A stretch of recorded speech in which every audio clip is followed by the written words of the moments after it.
Que doit-on comprendre de l'infraction des faux et usage des faux? Maître Clément Gondé, avocat et expert à la matière, explique. Les juges doivent chercher l'authenticité de la signature, parce que c'est la signature qui pose problème. Donc là où nous sommes dans la matière, la signature pose un problème. Pour ne pas définir faux usage des faux, ça, si vous le lisez, donc c'est facile.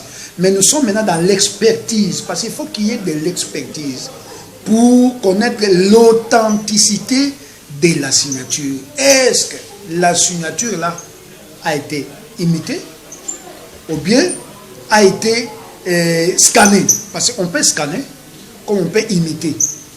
Maintenant, pour savoir, parce que nous sommes dans un domaine où c'est le domaine de la science forensique, là on voit la graphologie ou l'expertise en écriture. Qu'est-ce qui se passe? On cherche la véracité, donc en fait l'authenticité de cette signature. Est-ce que la signature là vient de la personne ou non? Parce que vous devez savoir aussi, la personne peut signer et peut renier sa signature. Comme la personne ne signe pas, mais on peut calquer sa signature, on peut imiter sa signature. Maintenant, c'est l'expertise qui doit déterminer. Nous allons prendre, par exemple, la personne peut se présenter devant les juges, on dit, bon, vous allez nous amener, par exemple, 5 documents qu'elle a signés avant. Et on va prendre de 5 ans, 3 ans, 2 ans, 1 année, 6 mois et 1 mois. Vous voyez comment est-ce qu'on procède. Et après, nous allons demander aussi à l'intéressé de signer 5 signatures. Après, nous allons voir, nous allons prendre la signature qui pose problème, on fait la comparaison et nous avons des instruments qui nous permettent normalement à regarder l'inclinaison. Est-ce que c'est la même inclinaison? Est-ce que c'est la même direction? Est-ce que c'est la même morphologie? Est-ce que c'est la même pression? Parce qu'il y a des fois, quand vous signez plusieurs fois, vous signez identique, mais ce n'est pas de la même manière. Parce que même si on te donne de signer 5 fois, vous allez signer, mais c'est identique, mais ce n'est pas de la même manière. Alors, un expert comme moi, en écriture, en graphologie, je peux dénicher, voir un peu, donc je vois l'inclinaison, la direction, la morphologie, la pression, et puis la ligne de continuité.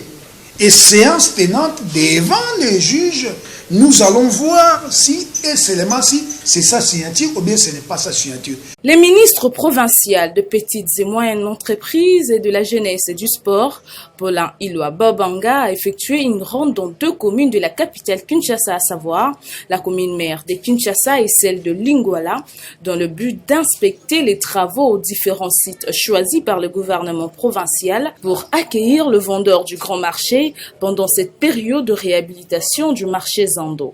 Accompagné du bourgmestre de la commune mère de Kinshasa, Paulin Iloa a tout d'abord visité les stadiums La Voix du Peuple où seront érigés les étalages.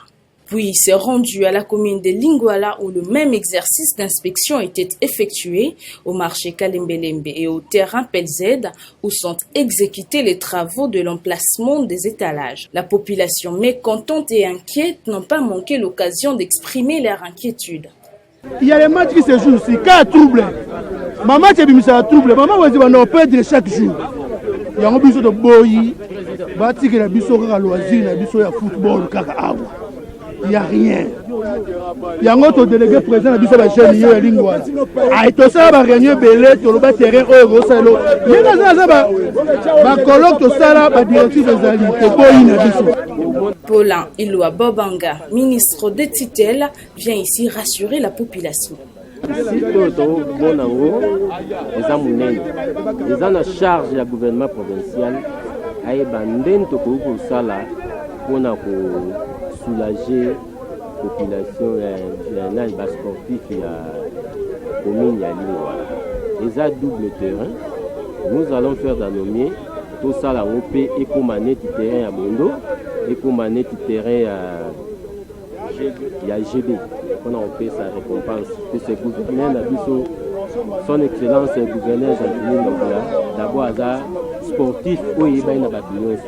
À basportif ne boye il est derrière ya dossier nyonso mpona asala démarquage po alakisa volonté na ye na bakinois bamonake non changement oyo tolukaki yango bane na bane tozwi yango tozwi mpe bato baza capable oyo koki kosunga biso mpona changement wana emonana na miso ya bato nyonso nde toye awa toye po toa kotala ngamona aza patron ya jeunesse ya ville de Kinshasa naza patron ya sport et loisirs ya ville de Kinshasa et tokosala en quelque sorte que terrain na biso ezala rentable na basportif na biso base refuser na. Notez que le travaux de réhabilitation du grand marché Zando prendra 3 à 4 mois selon le gouvernement provincial. Les ressortissants RD congolais vivant en République d'Angola sont victimes des expulsions barbares et cruelles, accompagnées de plusieurs violations des droits de l'homme et violences sexuelles. Et ce sont les femmes et les jeunes filles qui sont les grandes victimes de ces violations. Elles sont systématiquement violées et traitées de manière inhumaine et dégradante par le militaire et policiers angolais à toute impunité, constate l'ONG Cause Rurale, qui tient à changer la donne. Pour ce faire, Cause Rurale Asbel a mis en exécution un projet dénommé Migration transfrontalière et violences faites aux femmes et à la jeune fille. Ce projet, présenté le samedi 23 mars devant les acteurs de la société civile, couvre 3 provinces de la RDC frontalière à la Angola. Il s'agit de Kasaï central, Congo central et Kwango. La dignité humaine des femmes et filles dans la migration transfrontalière en RDC reste l'objectif global de ce vaste programme de 11 mois, précise la coordinatrice de l'ONG. Nous sommes en train de réaliser un projet intitulé Migration transfrontalière et violences faites aux femmes à la frontière Angola-RDC. Dans la province de Congo central, Kwango et puis Kasaï central. C'est un projet qui a pour objectif de contribuer d'abord au respect de la dignité humaine des droits des femmes et des filles. Autre objectif, interpeller les autorités congolaises et angolaises sur le respect des engagements et tests rectifiés à la matière, mais aussi mobiliser les communautés locales, acteurs sociaux à lutter contre les violences faites à la femme et aux jeunes filles sur la bande frontière de ces deux pays. Sachez que plusieurs activités sont prévues dans le cadre de ces projets. Et en dehors de cela, le projet a prévu quelques activités, notamment les ateliers de formation ou de renforcement des capacités des membres des OEC de ces 3 provinces. Il y a aussi une campagne médiatique et une campagne de sensibilisation porte à porte vers la communauté pour parler des questions de violence faites aux femmes, parler même de questions migratoires de manière globale. On a prévu aussi de réaliser un film documentaire qui retrace la trajectoire migratoire, les mouvements expulsés, ainsi de suite. Et une grande activité, le forum sur la migration des centres qu'on prévoit d'ici la fin de l'année.